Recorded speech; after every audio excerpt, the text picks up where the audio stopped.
अस्सलाम वालेकुम नाज़रीन, आऊं आहियां मोहम्मद उस्मान मल्ला। सर्वेच न्यूज़ जे सभिनी ॾिसंदड़नि खे भलीकार। बुलेटिन में शामिल कंदासीं हिन वक्त जी हिकु अहम ख़बर।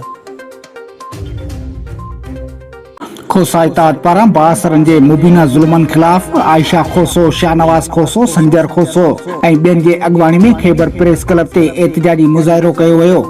मुज़ाहिरीन इल्ज़ाम मढ़ियो त ॻोठ मिस्री खोसो जो बासर ज़मींदार ऐं संदसि हारी आयशा खे संदसि ज़रई ज़मीन तां बेदख़ल करे कब्ज़ो करणु चाहिनि था। मुज़ाहिरीन वधीक चयो त बासर कमदार करीम बख़्श माछी कूड़ा केस दाख़िल कराया आहिनि।